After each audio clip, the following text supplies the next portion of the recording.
Hello बच्चों, चलिए प्रश्न पढ़ते हैं। प्रश्न दिया कि निम्न में से कौन सा हाइड्राइड इलेक्ट्रॉन परिशुद्ध है। तो सबसे पहले बात करें अगर इस प्रश्न में मुख्य अवधारणा की, तो देखो क्या होगी। मुख्य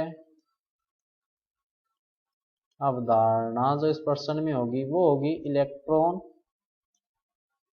परिशुद्ध हाइड्राइड। तो देखो क्या होते हैं इलेक्ट्रॉन परिशुद्ध हाइड्राइड की, वे सहसंयोजी हाइड्राइड, सहसंयोजी हाइड्राइड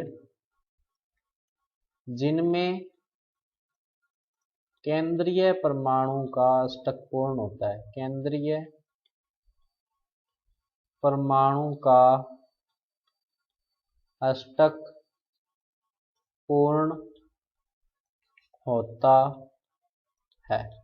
तो सबसे पहले बात करें अगर अपने B2H6 की, तो देखो किस तरह से होता है B2H6, इस तरह से B B H H H। लेकिन इस तरह से अगर देखें तो बोरोन की जो बंद है वो 4 हो गए, लेकिन बोरोन जो है वो 4 बंद असल में नहीं बना सकता। तो बोरोन की जो वास्तव में संरचना होती है वो कुछ इस तरह से होती है। देखो बोरोन, ये संरचना क्या है असल में, गलत।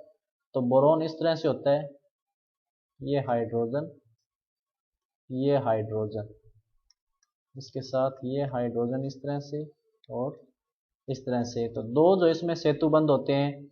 उसके बाद में बात करें अगर अपने H2O की संरचना की, तो देखो H2O की संरचना कुछ इस तरह से होती है HOH। तो यहाँ पर अपन देख सकते हैं कि ऑक्सीजन के पास जो वो 2 एकांक इलेक्ट्रॉन युग्म उपस्थित है। तो ये क्या है असल में, इलेक्ट्रॉन धनी हाइड्राइड है। और ये जो था बोरोन डाइबोरेन, ये क्या था, इलेक्ट्रॉन न्यून हाइड्राइड। ये क्या, इलेक्ट्रॉन धनी हाइड्राइड।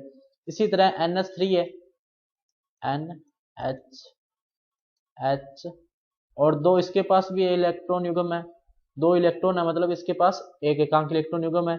तो ये भी क्या है, इलेक्ट्रॉन धनी है। बात करें अगर अपने CH4 की, तो देखो इस तरह से होता है 1 2 3 4। तो इसका देखो अष्टक पूर्ण है, 2 ये हो गए, 2 ये हो गए 4, 2 ये हो गए 6 और 2 ये हो गए 8। इसका अष्टक क्या है, पूर्ण है। यानी ये क्या है, इलेक्ट्रॉन परिशुद्ध हाइड्राइड। तो सही विकल्प क्या होगा, विकल्प नंबर D CH4। तो बच्चों ये था आपका उत्तर। मैं आशा करता हूँ आपको समझ में आया होगा। धन्यवाद।